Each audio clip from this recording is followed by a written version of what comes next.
Every day in the USA, people find themselves in court.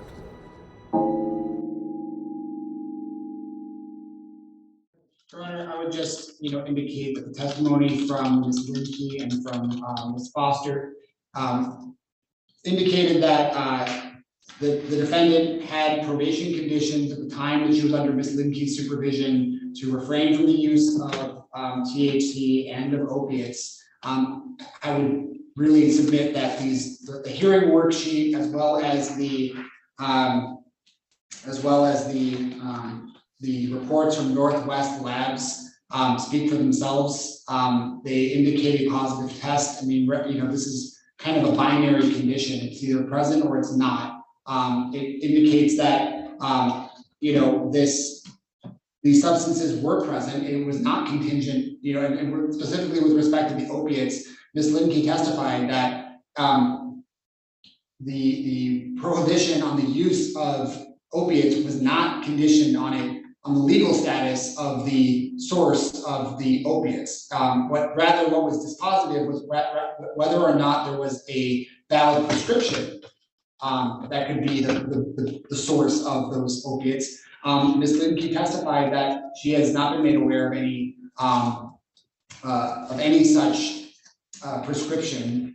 Rather, it appears that based on the conversation that she had with the defendant, that the source of the opiates, the kratom, was an over-the-counter over-the-counter substance. It may well be that it's perfectly legal for Ms. Rowe to purchase this substance. However, that doesn't make it any less of a violation of her probation, any more than it would be perfectly legal for someone who is forbidden from drinking alcohol on probation. It's perfectly legal to go out and purchase alcohol and drink it. That doesn't make it any less of a violation. And I think that's the situation that we are in now. I would just also note that Ms. Rowe received a rather considerable reduction in charge at the time of her plea, and that was contingent on her participating in substance abuse classes and participating in the terms of her probation. So I think it's only fair that this court hold her to the letter of her obligations under those under the probation that she is participating in now. Thank you. Thank you, Mr. Hodge. Ms. Costello. Thank you, Judge.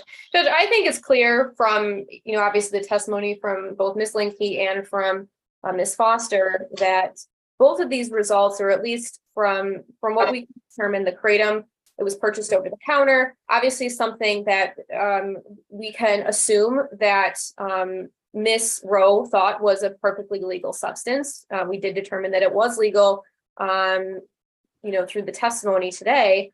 I understand the argument from Mr. Hodge, which is that, ultimately this is being classified as an opiate.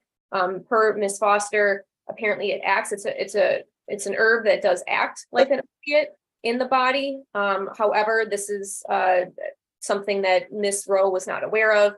And, I think it's a little bit confusing when it's not something, or it's something that you can walk into a store and purchase, knowing that would result in a positive test on her lab results. So as far as the THC, Ms. Foster did indicate that she has seen the positives for marijuana with CBD use. Per Ms. Limke, Ms. Rowe did admit that she has been smoking CBD. She's been using CBD. That's also a legal substance. Unfortunately, it may be an issue with the quality or where she is purchasing that CBD, where you're seeing the positive, or that the THC or the metabolite show up here as a positive. So, Your Honor, I take issue with both of these, just being that I think that Ms. Rowe was complying with the terms of her probation as far as not using any illegal controlled substances that she wasn't supposed to.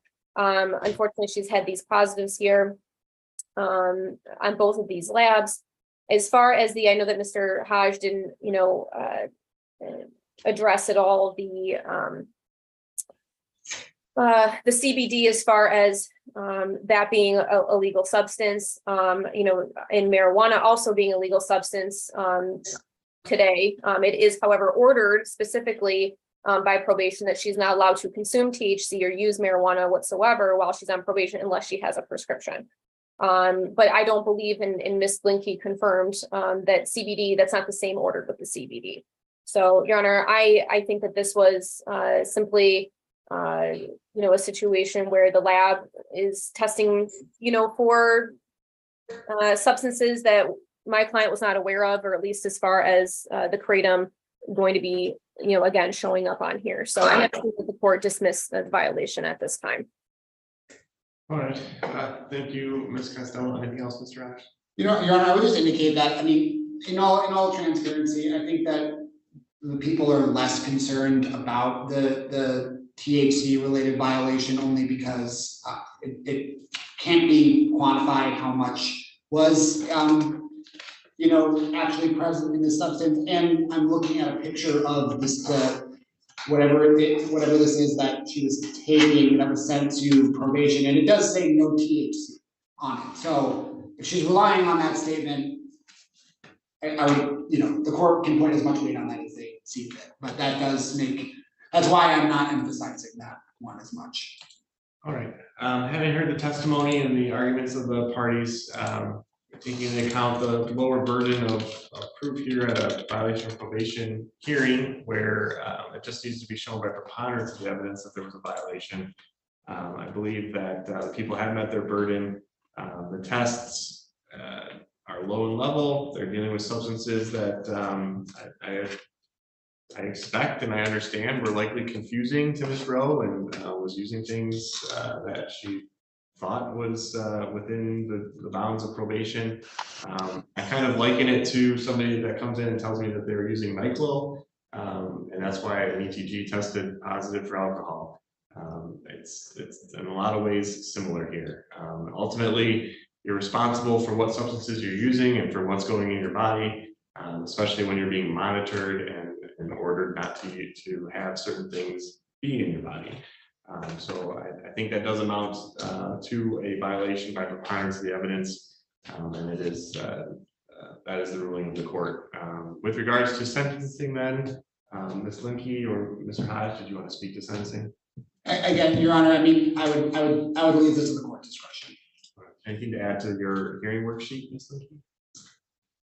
Judge, I would like to continue probation as previously ordered and consider to suspend 15 days jail held in abeyance until further order. I had originally recommended to increase the drug testing. I think we're all on the same page with this now, so I don't think that that's necessarily an issue.